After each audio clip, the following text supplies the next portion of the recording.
berdiri sejenak sebelum kita mulai. Dulu ya. Ya. Kak, ini dikelilingin juga nanti yang kepala bisa kita beri hadiah ya. Iya.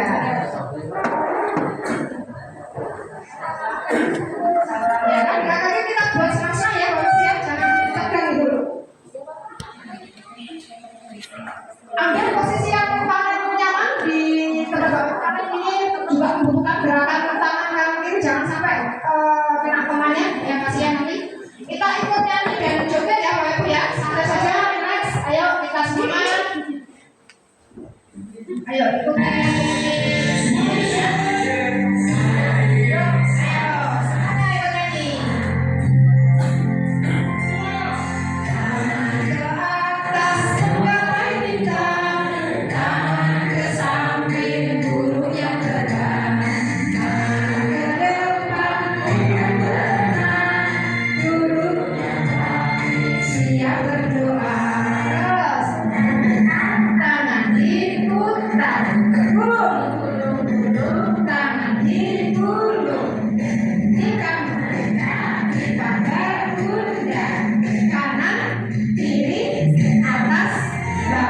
Siap berdoa. Ayo.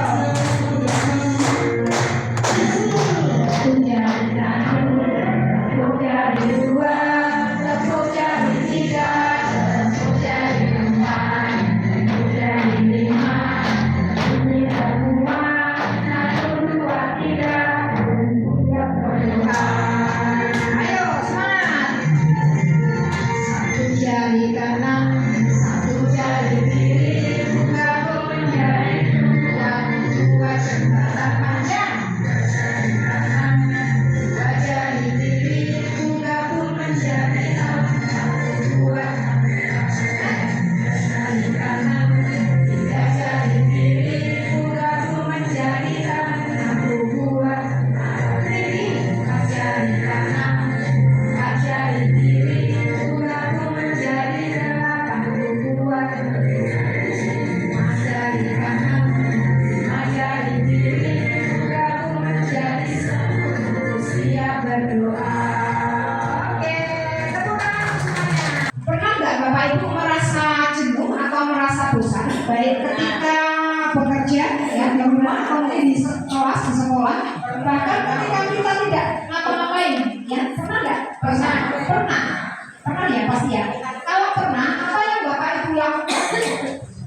Kalau Bapak Ibu pernah merasakan bosan, apa yang Bapak Ibu lakukan? Jalan-jalan. Apa lagi? Diam. Menyanyi. Pergi ke warung. Apa lagi itu?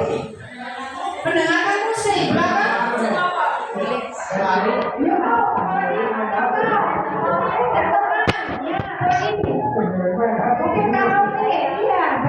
Banyak sekali kegiatan yang sekiranya Bapak Ibu itu hilang jenuhnya. Ini sesuai dengan kebiasaan masing-masing ya. Barangkali mungkin hanya dengan mendengarkan musik sudah rileks ya, seperti itu. Kalau sudah aktivitas itu terpenuhi, apa yang Bapak Ibu rasakan?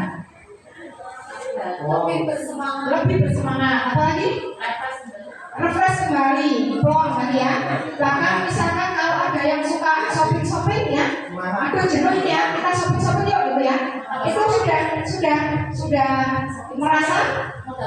merasa terpenuhi ya, tidak jenuh lagi ya. Pernah nggak Bapak Ibu melihat ya siswanya ketika Bapak Ibu mengajar di kelas itu siswanya ekspresinya tidak suka? Pernah nggak seperti itu? Pernah ya, sering bahkan ya. Nah makanya di sini kita belajar bagaimana sih pengelolaan sosial emosional kita agar siswa itu merasa nyaman, merasa betah dan merasa dengan kita itu ada kedekatan secara emosional ya. Mungkin kita bisa mengawali dengan pertanyaan-pertanyaan yang ringan ya. Contoh misalkan saya masuk kelas, misalkan sudah berdoa dan seterusnya. Ibu apa kabar Ibu? Alhamdulillah. Gimana Bu? Tadi aktivitas Ibu di sekolah sampai berangkat itu? Lancar? Ada hal yang menyenangkan nggak Bu? Dari pagi sampai ini?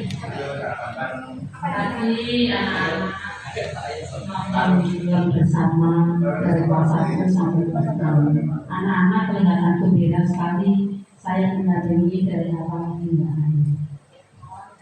Ada rasa senang juga ya orang ketika melihat siswa kita senang, kita juga senang ya. Ada nggak Bapak Ibu yang dari pagi sampai berangkat ke KKG ini ada yang membuat sedih Bapak Ibu atau mungkin apa tidak menyenangkan, tidak bisa mencari apa itu? Tidak ada, senang terus ya, senang terus. Bapak ada yang mungkin aman-aman senang Ibu ada senang. Kebetulan tadi di kelas saya kelas 1 itu belajar menanam pelino, menanamnya cabai.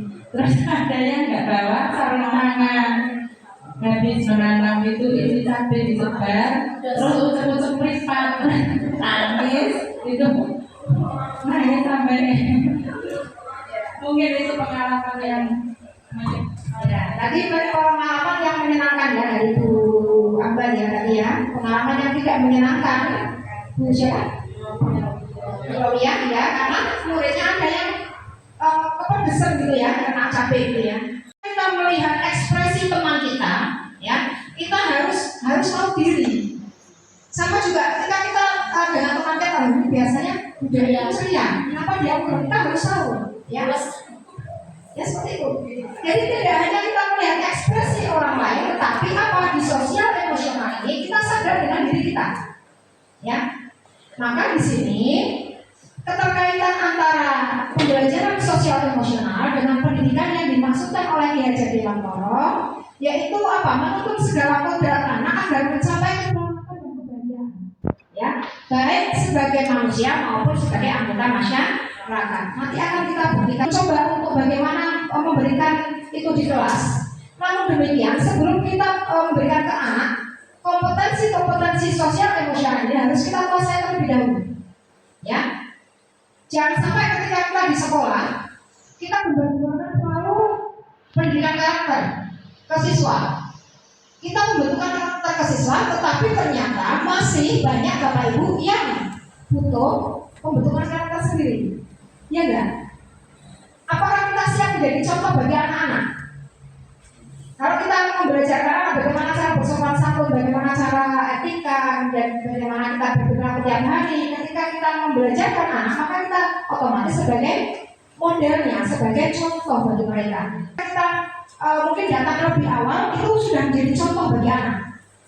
Kita menyapa anak-anak, ya, walaupun itu mungkin dengan sapaan yang ringan, seperti tadi misalkan ketika masuk kelas, kita lebih rileks, kita bicara dulu atau mengajak komunikasi dengan siswa kita, komunikasi yang mungkin ringan, ya, tidak perlu sampai ke pelajaran terlebih dahulu. Kenapa? Karena itu akan membangkitkan kepercayaan siswa, dia akan merasa senang. Oh, saya ditanya sama guru, sampai di rumah cerita sama orang tua.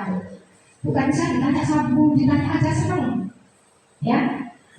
Mungkin hanya sekedar berapa uang sakumu, ya. Kalau misalkan, ya, kalau mungkin di kelas mungkin Bapak Ibu banyak berinteraksi. Bagaimana dengan kepala sekolah? Kepala sekolah juga bisa. Ketika istirahat, mungkin keliling ya, ditanya jajan apa nih, berapa harganya, itu senang sekali. Nanti yang itu pada dekat biar ditanya gitu ya. Berapa uang sakunya? 10.000, yang 50 berapa, yang dihabiskan berapa misalkan. Itu sebuah pertanyaan yang ringan, yang menurut kita sepele, tetapi bagi anak-anak itu sebuah hal yang luar biasa. Yang ini, mengapa PSE ini penting di dalam kelas kita?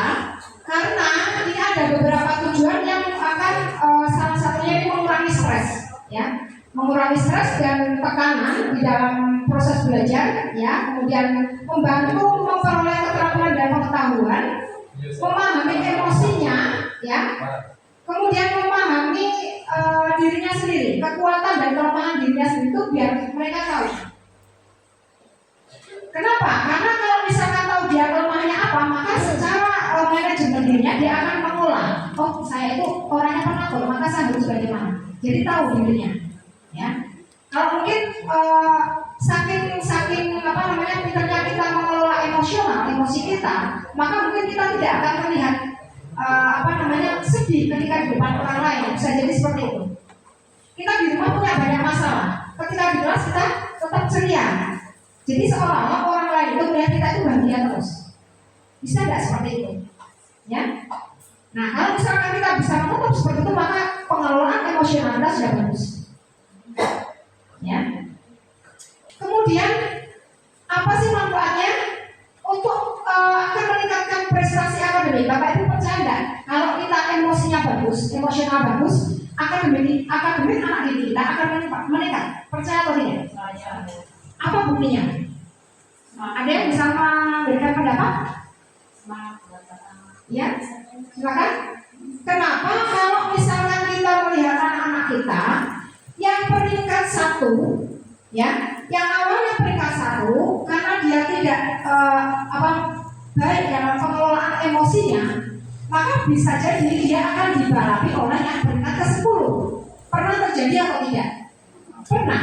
Mengapa? Bukan karena dia tidak bisa, karena dia merasa sudah peringkat 1-an, saya anak pintar, nggak usah belajar lah, anak-anak pintar gitu kan.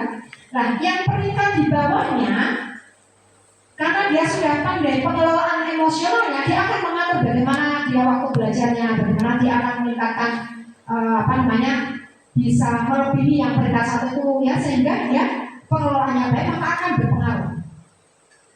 Anak-anak yang sukses, apakah mereka 100% anak-anak yang akademiknya baik? Tidak. Yang sedang saja bisa sukses. Kenapa? Sekali lagi, pengelolaan emosi.